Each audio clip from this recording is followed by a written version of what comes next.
Hi everyone, welcome back. We continue on this and lastly we learned about logistic regression, and today we are going to learn about boost. Actually we can say boost is the advanced version of D trees because it has more trees than the D trees, so it's more split into trees, so it's more advanced. Also you can see here it's derived from the D trees class, so yeah, it's taking the features of the D trees also. In here there are three parameters, three functions, which we are gonna focus in the next video.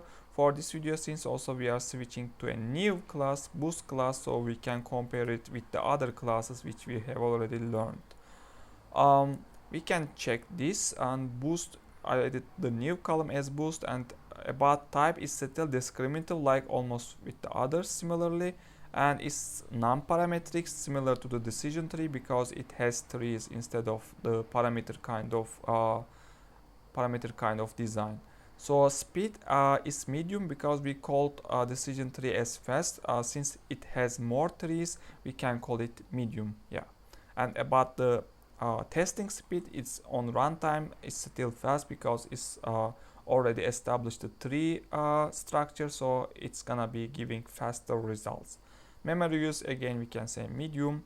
Handles non-linearity, this is the most important part because decision tree we said okay, this also handles non-linearity via on the splits, but boost also for about the non-linearity is more better than the decision tree. Also in the code part we are gonna try our non-linear example, which is circular data.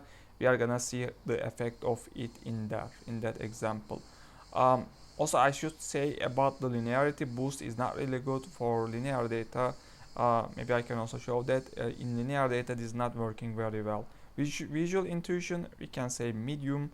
And overfitting risk, if you are giving noisy data about more than 15% comparing to whole data, it may overfit. Yeah, this is a risk. You shouldn't feed the boost class with high number of noisy data, so it should be a clear data, it should be having a clear data.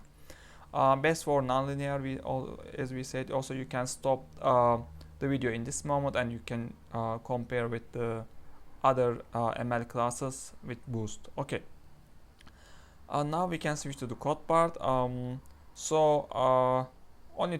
three things I added here. We already have this one, which we always use in our previous videos, so this only generating as a circular data, nonlinear data, we will see that. And here we are categorizing each pixel in the image, so we can easily get intuition about it. And also after that we are again putting our training points to be able to see, because if we only point this, we cannot see where our training points are. And about boost, like we did for other ML classes, we are just creating it with the default parameters. Also this does not take any parameter into the create constructor.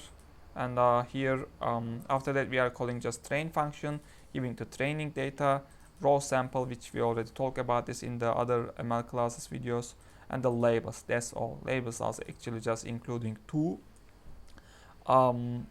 classes since we have. And here let's run it, and you see this is the outer ring, this is the inside ring, and these are this square, and the other parts are the decision boundaries. So you can see it's already categorizing well these two classes, which is a non-linear data. And yeah, it's working very well with this data. So we already got with default parameters and how it's initialized, and we also compared this with other classes. And I'm done for this video. Thanks for watching. See you in the next videos.